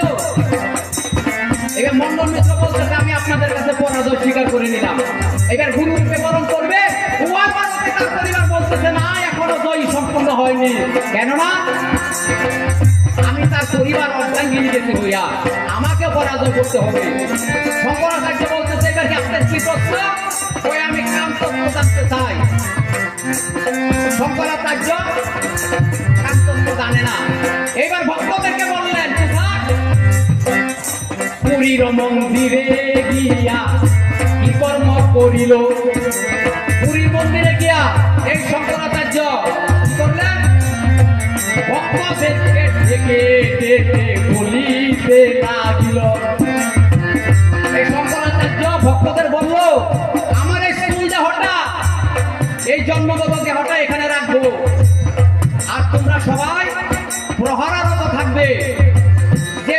এই দেহের মাঝে আবার প্রবেশ না করি, সূক্ষ্ম দেহ ধারণ করে আমি যাবো যে চলিয়া।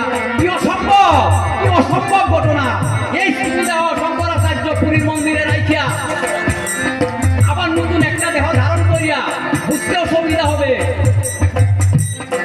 এই শঙ্করাচার্যের আত্মায় যায় দিয়া দিল্লিতে মারা গেলেন কে? সেই রাজার নাম হইল অমরুক রাজা। মারা গেল, করেন বিবেচনা, মরার দেহে সুখময় আত্মা ঢুকিয়া গেল কিনা। এই শঙ্করাচার্যের এই আত্মা গিয়া অমরুক রাজার মরা দেহের ভিতরে ঢুকে হলো। এক মাস বিগত হইল, করল না আর দেরি। ভক্তের কাছে খবর পাইয়া আবার পুরী আসে তাড়াতাড়ি। অমরুক রাজার দেহার ভিতর থেকে বাইরে হয়ে গেল। দেখছেন কৌশলটা? একজন সাধক তার স্থূল দেহ পরিত্যাগ করিয়া সূক্ষ্ম দেহ ধারণ করিয়া একটা মৃতদেহের ভিতরে ঢুকিয়া 1 মাস অবস্থান করার পর আইসা আবার তার স্থূল দেহ যে জায়গাটা আছে পুরীর মন্দিরে এসে প্রবেশ করলেন। আবার বাকযুদ্ধ করার জন্য মন্ডল মিশ্রের বাড়িতে গেলেন। তর্কযুক্ত করে সেদিন জয়ী হয়েছিল উভয় ভারতী। সেদিন একটা আশীর্বাদ করে যায় এই শঙ্করাচার্যকে, 8 বছর বালককে আশীর্বাদ করে উভয় ভারতী। এই পৃথিবীতে তর্ক করে কোনো মানুষে পারার কায়দা নাই। কেউ তর্ক করে তোমাকে আর পরাজিত করতে পারবে না। তাকে বললেন? শঙ্করাচার্যকে বললেন। শঙ্করাচার্য নদী স্বীকার করে ভক্তি দিয়ে বললেন, ভক্তি উভয় ভারতী কত প্রাণ থেকে, মা তোমাকে আমি চিনতে পারলাম না, একটু মা তুমি আমাকে একটু পরিচয় দাও। উভয় ভারতী বলল, সরস্বতীর বংশে আমি জন্ম গেলাম পায়া, সরস্বতীর অংশে জন্ম গেলাম তাই বলিয়া। আমি সরস্বতীর অংশে জন্ম পেয়েছি, তোমাকে আশীর্বাদ করছি। তোমার এই বৈদত্তবাদে উত্তর মীমাংসা গ্রন্থ পৃথিবীতে বজায় থাকবে। ওই জন্যে দ্বৈত এবং অদ্বৈত, গুণ এবং নির্গুণ 2টি মত আছে ভারতবর্ষে। যাই হোক, এখানটা আমি দেখায় যাবো না, সময় লাগবে। তাহলে নির্বিকল্প সমাধি যে তারাও যায় করিয়া, 2টাই আমি বৃহৎ প্রমাণ সবাই যাই বলিয়া। এটা 2টা প্রমাণ দিলাম তো, আপনারা গ্রন্থগুলো দেখবেন, বানিয়ে কানিয়ে বলছি নাকি?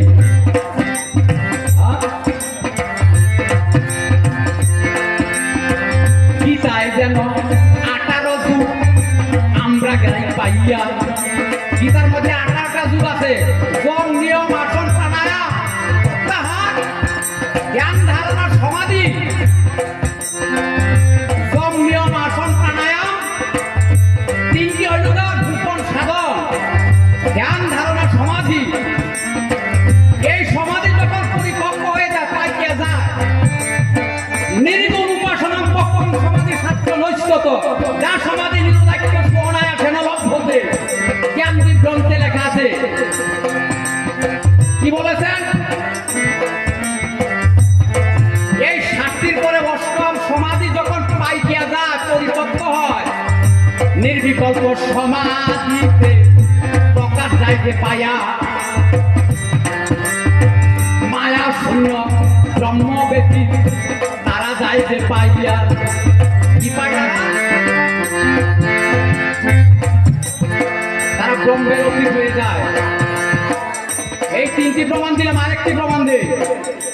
আর কে? আগে বলেছিলাম আদিনাথ। এই নাথ সম্প্রদায়ের প্রথম গুরু আদিনাথ, যাকে বলা আদিত্যনাথ। আদিত্য মানে সূর্যের মতো জ্ঞান ছিল। এই আদিত্যনাথ বাবাই ভবিষ্যৎবাণী করেছিলেন বালক ব্রহ্মচারীর প্রতি। আবার যিনি আসবেন তাকে সহজে কেউ চিনতে পারবে না। যাক, সেই প্রসঙ্গ। এই আদিনাথের শিষ্য মৎস্যেন্দ্রনাথ, তার আসল নাম নবীচন্দ্র চক্রবর্তী। কেন মৎস্যেন্দ্রনাথ হলো? এই পৃথিবী মাছ লইয়া আছে। এই পৃথিবীতে দুইটা মাছ আছে। কি মাছ? এই পুষ্করিণীর মাছ না, নদীর মাছ নয়, শ্বাস প্রশ্বাস। দুইটি মৎস্য কি আছে রহিয়া, এই দুই মৎস্য যারা সাধন করছে, সাধক গেছে ভইয়া। শ্বাস এবং প্রশ্বাস মানে জন্ম মৃত্যু, শ্বাস প্রশ্বাসের খেলা যারা জানে, মৃত্যুকে তারা নস্বাত করে ফেলতে পারে। তাই সেই খেলা জানতো মৎস্যেন্দ্র না, এই মৎস্যেন্দ্র না। কোল জ্ঞান নির্ণয় গ্রন্থের নাম কোল জ্ঞান নির্ণয়। কোল মানে আত্মা জ্ঞান নির্ণয়, সেই গ্রন্থে লেখা আছে। সেই মৎস্যনাথ বলেছেন, যাহাতে পৃথিবীতে তাহাতে ধরাবন্ধে। তাহলে সপ্ত সাগর যেমন পৃথিবী, এই দেহের মধ্যে 7টা সাগর আছে। এই দেহের সাগরের মধ্যে আবার দেখা যায় মায়া নামে একটি মাছ আছে, মায়া মৎস্য, যাকে আমরা ওই গলার মধ্যে ফাঁসি লাগিয়েছে, মায়ার ফাঁসি। এই মায়ার ফাঁসি কি করে কর্তন করা যায়, কি করে মায়া ছেদ করা যায়? নির্বিকল্প সমাধিতে মায়া যায় কাটিয়া। সেই কথাটি মৎস্যেন্দ্র না ইয়াতে বলিয়া। সহজে কেউ পারতে পারবে না, আমরা যত চেষ্টা করি। মায়া কর্তন করা এত কঠিন নয়। হ্যাঁ, নির্বিকল্প সমাধিতে এই মৎস্যরূপী মায়াবৎ ব্রহ্মের অতীত হইয়া একমাত্র সেই যুগিয়াই পারেন। এইবার 5টা প্রমাণ দিলাম, আর একটা প্রমাণ দিয়ে যাব, অনেক সময় লেগে যাবে। শিবপুরাণ নামে গ্রন্থ ইয়াছে রহিয়া, সেই গ্রন্থেতে লেখায় আছে যাইতেছি বলিয়া। কি বলেছে? অষ্টাদশ পুরাণের অন্তর্গত শিবপুরাণ। এটা ব্যাসদেবের কলম। সেই শিবপুরাণে ব্যাসদেব কলম ধরেছেন।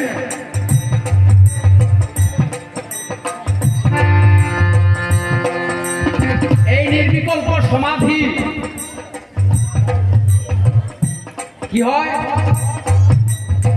জিহ্বা দিয়া রুদ্র জিহ্বা করলে আক্রমণ, ঊর্ধ্ব হেতু প্রাণের স্পন্দন হয় না যে তখন। নির্বিকল্প সমাধিতে হইয়া যায় প্রবেশ, সম্বিতেরই চেতনাটা হইয়া যায় শেষ। দেখো কি বলেছেন? জিহ্বা দিয়া ক্ষুদ্র জিহ্বা কইলে আক্রমণ, ঊর্ধ্বগতি হেতু প্রাণ না হয় স্পন্দন। নির্বিকল্প সমাধিতে হইয়া প্রবেশ, সম্বিতের চেতনা হয় সর্বশেষ। সম্বিত মানে চেতনা। কি করলে? এই যে আমরা ভাত খাইতেছি, তিতা মিঠা জাল কথা বলতেছি, এই জিহ্বা দিয়ে ক্ষুদ্র জিহ্বা। আরেকটা আমাদের জিহ্বা আছে, এই যে চুলের শেষ পর্যন্ত যে জায়গাটা ব্রহ্মতালু বলা হয়, এখানে বলা হয় আলা জিহ্বা একটা আছে, আছে না গোমা? এই জিহ্বা দিয়ে যদি আলা জিহ্বার মধ্যে যুক্ত করা যায়, জিহ্বা দিয়া ক্ষুদ্র জিহ্বা কইলে আক্রমণ, কি হয়? ঊর্ধ্বগতি হেতু প্রাণ না হয় স্পন্দন। তখন এই প্রাণের স্পন্দন থাকে না, এই হৃৎপিণ্ডের মধ্যে প্রাণের জংখার উঠে না। নির্বিকল্প সমাধিতে মহাযুগ বসে তখন নির্বিকল্প সমাধিতে প্রবেশ করে, সম্বিতের চেতনা হয় তার সর্বশেষে। সম্বিত মানে তার চেতনা থাকে না। তাহলে এবার শিবপুরাণ যদি বাদ দেন, ব্যাসদেবে লিখেছে 18 পুরাণ বাদ দিতে হইব। 18 পুরাণ বাদ দিলে পরে গীতা বাদ দিতে হইব। এটা তো ব্যাসদেবের কলম। মহাভারত বাদ দিতে হইব, দিতে হইব না? কি কোন বাদ দিতে হইব না? লিখেছে তো একজনে। তাহলে নির্বিকল্প সমাধি বালক ব্রহ্মচারী মহারাজ গিয়েছে, আর বিভিন্ন শাস্ত্রের মধ্যে উল্লেখ করেছে বহাল করিয়তে, সেই কথা কেউ মেনে নিতে চায় না। তাহলে বালক ব্রহ্মচারীকে যদি নির্বিকল্প সমাধির নামে পুত্র তাচ্ছিল্য করা হয়েছে, তাহলে ভারতবর্ষের বেদান্তবাদকে চূড়ান্ত অবমাননা করা হয়েছে। তাহলে আসলে যে আমাদের শ্রীমদ ভাগবতে কি লিখেছে? আয়ু স্ত্রিয়ং যশু ধর্ম লুকানা শিশে বছর ভক্তি শ্রেয়ঙ্গী সদ্বাণী মহৎ অতিক্রম সাংঘাতিক নোটিশ জারি করেছে শ্রীমদ ভাগবতে।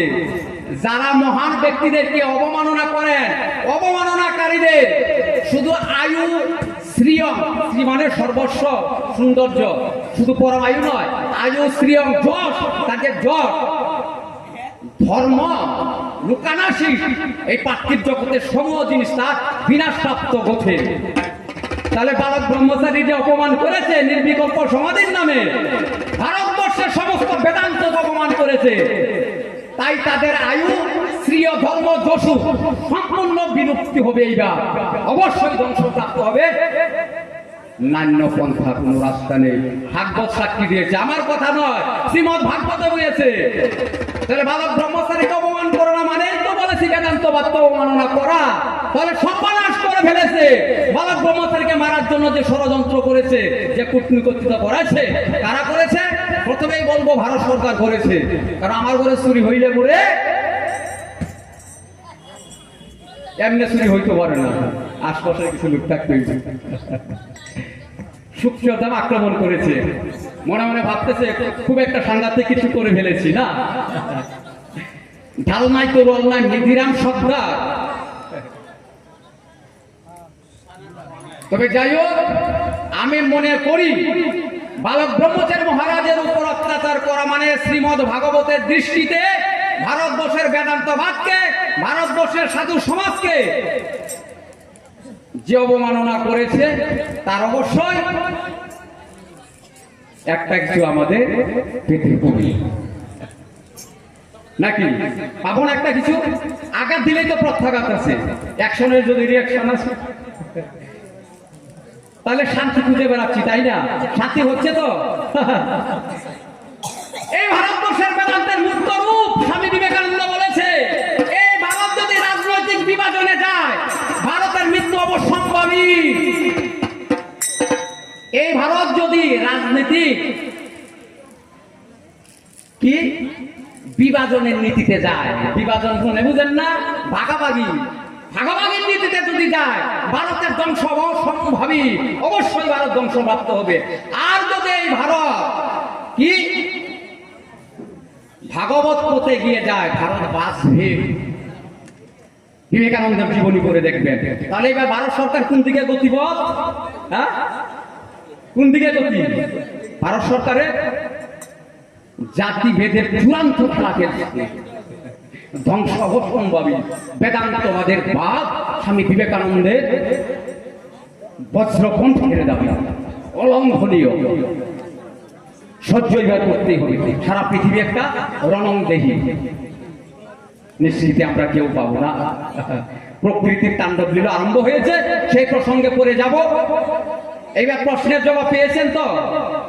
আপনাদের এই গ্রামে কি পুরুষের সংখ্যা কম নাকি? দেখি না তো, কয়েকজন সীমিত। এগুলো টাউনে এই জায়গাগুলো কমবে না। বুঝতে পারছেন কি সর্বনাশ ঘটিয়েছে ভারত সরকার বালক ব্রহ্মচারীর উপর, আর তার পরিণতিতে সারা বিশ্ব। একটি গানের ভাষা আছে, কে বলেছে? চন্দ্র কুমার, নাম শুনছেন? খুব সাধু ছিল, বৈষ্ণব ছিল, নিষ্ঠাবান বৈষ্ণব ছিল। তার সঙ্গে যারা অবস্থান করেছিলেন তারাই বলেছে, এই বৈষ্ণবের মুখে ঘোষণা হয়েছে, অভিনব কুরুক্ষেত্র এবারও শুধুমাত্র রণাঙ্গনে পরিণত হইবে ধরণী। কুরুক্ষেত্র আবার হবে। তবে যাই হোক, বালক ব্রহ্মচারী মরা না জিন্দা প্রশ্ন করে নাই, এই জায়গাটা প্রশ্ন করেছে। এখন যদি বলেন বালক ব্রহ্মচারীকে এনে দেখাও বা দেখান, এটা কি সম্ভব হইব? আমি তার ক্ষুদ্রাতি ক্ষুদ্র একজন শিষ্য হতে পারিনি, তবে একটি বলতে পারি কি, উনি যেসব ঘোষণা রেখে গেছেন, যে অগ্নিস্ফুলিঙ্গ জ্বলন্ত তরবারির মতো ভবিষ্যৎবাণী করেছেন, আমাদের পরিষ্কার জানিয়েছে, কিছুদিনের জন্য পর্দার আড়ালে যাচ্ছি, ফিরে এসে একটি সুসংবাদ দেওয়ার ইচ্ছা রইল। তাহলে পরিষ্কার কিছুদিনের জন্য পর্দার আড়ালে যাইতেছে, এই কথা থেকে বাংলা ভাষাটা কি বুঝি না আমরা? অসুবিধা হয় কি গোমা? কিছুদিনের জন্য পর্দার আড়ালে যাচ্ছে মানে আমার একটা কর্ম আছে, সেটা ভেঙে বলেন না, একটা বিশাল উদ্দেশ্য আছে। আর আমাদেরকে যা বলেছে সেইভাবে তোমরা কর্ম করবে। যেমন এই যে নাম করা হলো, এমনি ভাবে তোমরা মিলে নাম করবে। যেদিন আমাকে শ্মশান হসপিটাল করবে সেদিন পাবে সঠিক উত্তর। এখন শুধু উত্তরটার অপেক্ষা। তারপর হচ্ছে আমি প্রথম প্রশ্বাস যেখান থেকে নিয়েছিলাম সেখানে আমার শেষ নিঃশ্বাস ছাড়তে চাই। আমি প্রথম পদ্মার পারে, কারণ ঠাকুর জন্ম নিয়েছিলেন বাংলাদেশে, অখণ্ড ভারতবর্ষ যখন ছিল, পদ্মার পারে জন্ম নিয়েছিলেন। তাই বলতেছে আমার শেষ নিঃশ্বাসটা ওখানটায় ফেলতে চাই। তাহলে কি বলা যায়? তার মানে আমি সূর্যের দাম করবো না, এটা পরিষ্কার হইল না? আমি যেখানে প্রথম শ্বাস নিয়েছিলাম শেষ নিঃশ্বাসটা ওখানটাই ছাড়তে চাই। তার মানে আমি সূর্যের দাম যতই নাটক যতই হোক আমি এখানটায় মরবো না। এরপর আরেকটি কবচ দিয়েছেন আমাদের জন্য। কি কবচ দিয়েছেন? তোমরা গৌরাঙ্গ মহাপ্রভুকে মেরেছ, পেরেক মেরেছি, শ্রীকৃষ্ণকেও মেরেছ, কিন্তু আমাকে পারবে না। তাহলে পরিষ্কার হইল বালক ব্রহ্মচারী মহারাজ মারা যায়নি, আমাকে তোমরা পারবা না। ওই জন্যই দাবি করতেছি বালক ব্রহ্মচারী মরে নিয়ে। আরে সরকার বাহাদুরিকে সব সত্য কথা বলেন, তাও কিন্তু ঠিক নয়। এই সরকারেও মিথ্যা কথা বলেন। আমি পরবর্তীতে একবার আমি এত সময় নিব না, অনেকগুলো প্রশ্ন করে ফেলেছে, সব জবাব দিতে হলে অনেকটাই লম্বা হয়ে যায়, ধৈর্যচ্যুত হবেন আপনারা। যাই হোক, এবার ভাবুকের কাছে আমি একটা প্রশ্ন করি। আজকের পালাটা তো শুনছেন, গৌরাঙ্গ মহাপ্রভু আর বালক ব্রহ্মচারী। আসলে আমিও বালক ব্রহ্মচারী না, আর উনিও কিন্তু চৈতন্য মহাপ্রভু নয়। কেননা চৈতন্য মহাপ্রভু হওয়ার না সেই শক্তি নেই, আমারও কিন্তু বালক ব্রহ্মচারী হওয়ার শক্তি নেই। কেবল এনাদের হয়ে কিছু কথা বলার সাধ্য ঠাকুর দান করেছে, সেটুকু বলতে পারি। আচ্ছা, এই যে আমরা রামনারায়ণ নাম গাচ্ছি এবং গৌর ভক্তেরা 16 নাম 32 কৃষ্ণ নাম গাচ্ছি।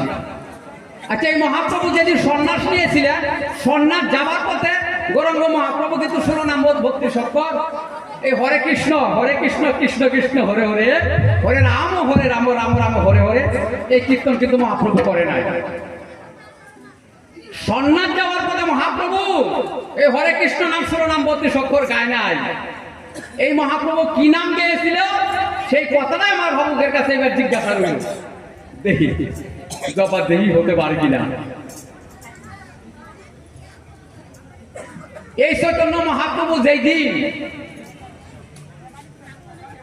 সন্ন্যাস নেবার জন্য তার কাছে গিয়েছিলেন, গোসাই ভারতীর কাছে। ওনার দীক্ষা গুরু হইল ঈশ্বরপুরী, আর সন্ন্যাসের গুরু হলো ভারতী গোসাই। এই ভারতী গোসাই আর চৈতন্য মহাপ্রভুর দীক্ষা গুরু ঈশ্বরপুরী, এই দুজনারই গুরুদেবের নাম ছিল সুরেশ্বরানন্দজি, অর্থাৎ সুরেশ্বর। এই সুরেশ্বর ছিল শিবমন্ত্রে দীক্ষিত, অর্থাৎ নির্বাণ তন্ত্র মতে। মহানির্মাণ তন্ত্র একটি গ্রন্থ আছে, সেই তন্ত্র মতে তারা নির্গুণ নিরাকারের উপাসক ছিল। জানি না এই গৌরাঙ্গ মহাপ্রভু কি করে এই নির্গুণ নিরাকারের উপাসনা থেকে আসা প্রত্যক্ষ এই ভজনের ব্যবস্থা করে দিল। সেখানে একটা প্রশ্ন হয়, দেখো আমি প্রশ্ন করতে চাচ্ছি না। এই গোসাই ভারতের কাছে চৈতন্য মহাপ্রভু যদি সন্ন্যাস মন্ত্র দিতে আসছিলেন, চৈতন্য মহাপ্রভুর বয়স দেখে সেদিন বলেছিলেন, শোনা তোমার এখনো সন্ন্যাসের সময় হয় নাই, গোসাই ভারতী বলতেছে চৈতন্য মহাপ্রভুকে সন্ন্যাস নেবার এখনো তোমার সময় হয় না। মহাপ্রভু উল্টা করে প্রশ্ন করতেছে কত বছরে হয়? ওই অন্তত 50 লাগবে। মহাপ্রভু বলতেছে ওরে 50-এও হয় না, ওরে পঞ্চতত্ত্ব না জানিলে 50-এও হয় না। হতভম্ব হয়ে গেলেন গোসাই ভারতী। শিষ্যের কথা হলো, অর্থাৎ চৈতন্য মহাপ্রভুর কথা হলো। তাহলে বলতে আছে 60-এ তো হবে, 60-এও হবে না। ওরে সরলিপু বর্ষা হলে 60-এও হবে না, 70-এ হবে, 70-এও হবে না। ওরে সপ্তচক্র ভেদ না হলে 70-এও হবে না। ওই অন্তত 80-তে হবে, ওই 80-তেও হবে না। ওরে অষ্টপাশ না কাটিলে 80-তেও হবে না। ওই 90-এ হবেই হবে, 90-এও হবে না। নববিধা ভক্তি বিনে 90-এও হবে না। কি মুশকিলের কথা! ওই 100-তে তো হইব, এই 100-তেও হবে না। শতবাধা পার না হলেও 100-তেও হবে না। ওই 110-এ হবেই হবে, ওই 110-এও হবে না। ওই যে দশেন্দ্রিয় বশ না বলে 110-এও হবে না। ওই 120-এ তো হইবই, 120-এও হবে না। বিষয় বিষ না ছাড়িলে 120-এও হইব না। কে বলতেছে? চৈতন্য মহাপ্রভু বলতেছে। কারে বলতেছে? তার গোসাইকে বলতেছে, গোসাই ভারতীকে। 6 ঋতু বশ না হলে কাম, ক্রোধ, লোভ, মোহ, মদ, মৎসর্য, এই 6টা ঋতু প্রত্যেকটা মানব দেহের মধ্যে অবস্থান করতেছে। ক্রোধের আরেক নাম রাগ না? আচ্ছা মায়েরা, খুব রাগ উঠতে বললে গলার মধ্যে কলর বান্ধে মরে না মানুষ? মরে তো না। এটা তো রাগের বহিঃপ্রকাশ, তাই না? খুব যদি রাগ উঠতে পড়ে তাহলে কেউ তো গলার মধ্যে রশি লাগায় না? কি কারণে লাগায়? খুব রাগ উঠতে পড়ে না? আচ্ছা, রাশিয়ার ইউক্রেনের যে যুদ্ধ হইতেছে, এটা তো রাগের বহিঃপ্রকাশ করতেছে। যদি রাগ না থাকতো তাহলে হইতো? হ্যাঁ, তাহলে এইগুলো তো মারাত্মক শত্রু। কাম, ক্রোধ, লোভ, মোহ, মদ, মৎসর্য, এই 6টা থেকে কিন্তু আমরা কেউ নিষ্কৃতিরে আই পাই না। হ্যাঁ, বড় দুর্দান্ত। আমার বাবুকের কাছে জিজ্ঞাসা, 6টা শত্রুর মধ্যে সবচাইতে বেশি কোনটা শক্তিশালী? দেখ বয়সে মাত্র বড়ি থাকতো না, মাথার চালি আসছে, চালি দুই করে হলাম। আর হয়তো আমি দুসাল থেকে আসছি তো, ওই কাছের নাকি আমি খুব জানা শোনা আছে রতন সরকার। আরে আজকে তো হাইব্রিড বাহাদুরি, হাইব্রিড না? লোকালের বীজের দাম যদি একটা 2 টাকা থাকে, হাইব্রিড আনবেন 10 টাকা লাগবে। সেটা কাউলি থেকে আসছে, হাইব্রিড তো তার দাম বেশি আছে। সুতরাং যাচ্ছেন আর ওনার কাছ থেকে শুনবেন, এবার প্রশ্নগুলো মনে থাকবে তো।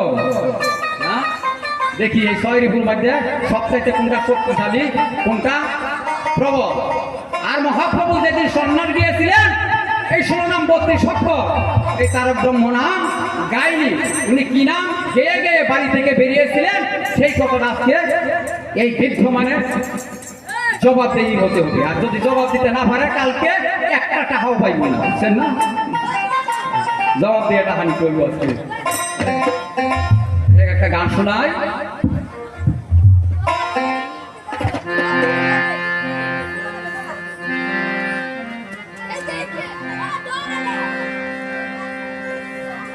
শ্রী গুরুর চরণ পরমর্থ ভোগ,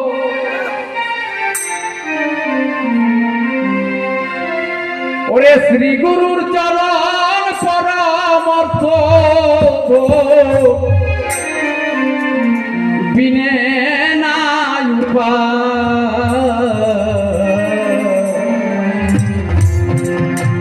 এই দুঃখের মাঝে সুখের বাসা বসত করায় বিষমদা।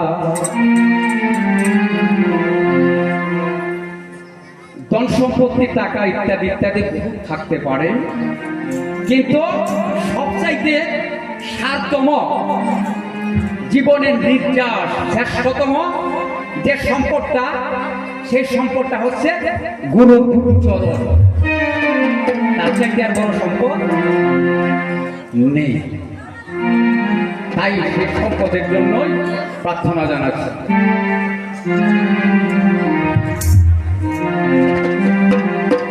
শ্রী গুরুর চরণ পরমর্থ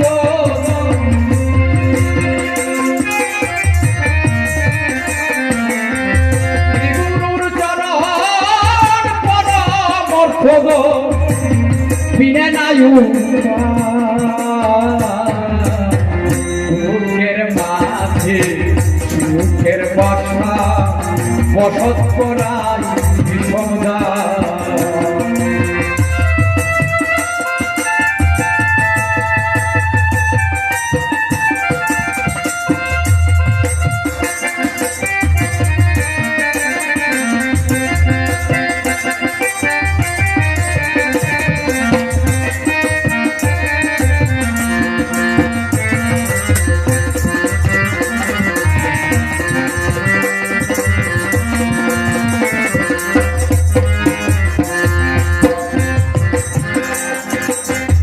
ধরিব তোমার বাক্য আশা মনে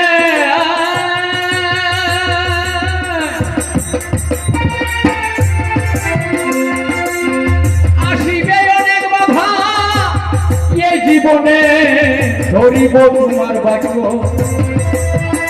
এই কমনে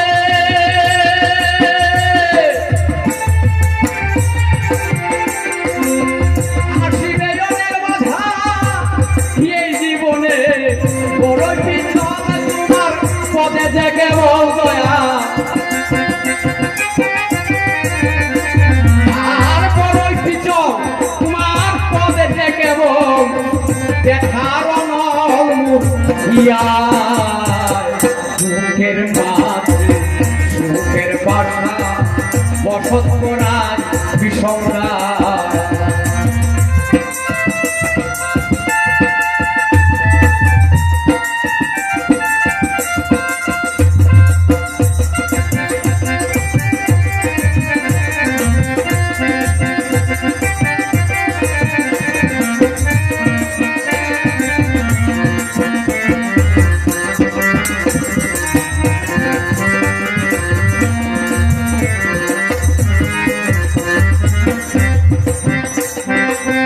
হয়েছি হইব আরো কষ্ট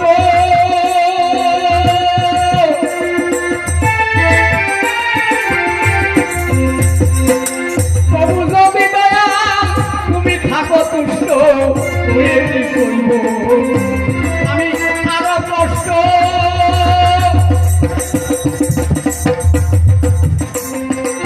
তবু যদি দয়া তুমি থাকো তুষ্ট কষ্টের বুঝা করিয়া মাথা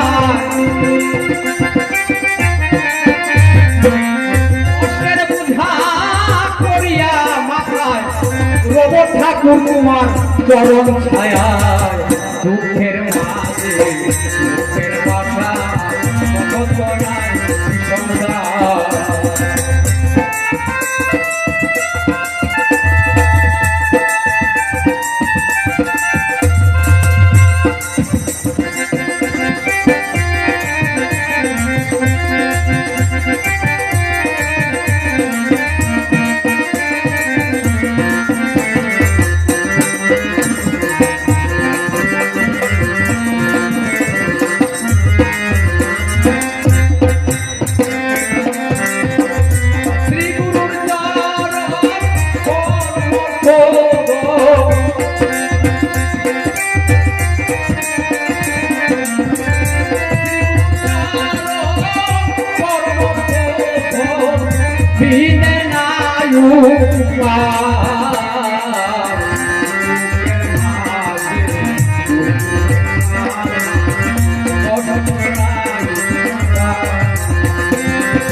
মায়ের জটরে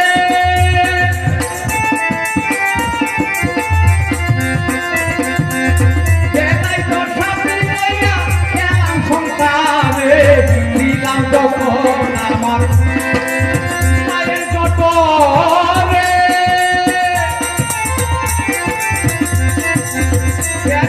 সাথী লইয়া সংসারে রামান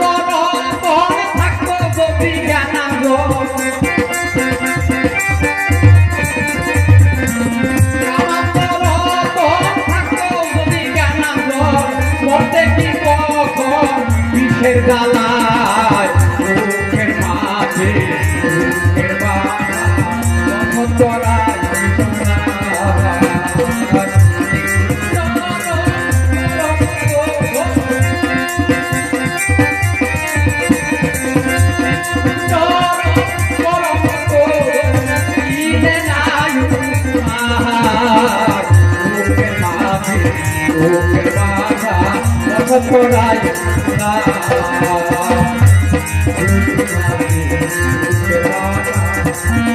বসন্ত রায় বিসঙ্গা হরে কৃষ্ণ হরে রাম।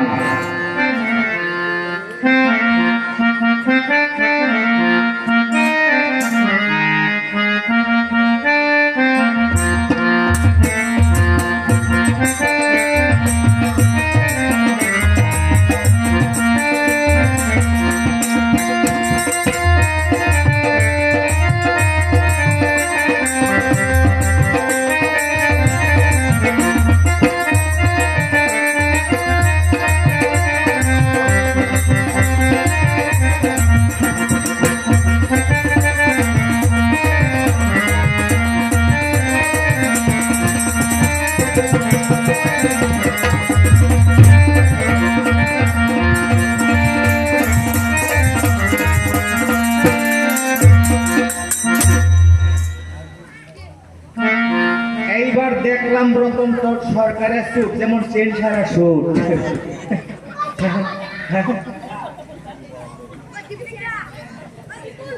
রতন সরকারের সুট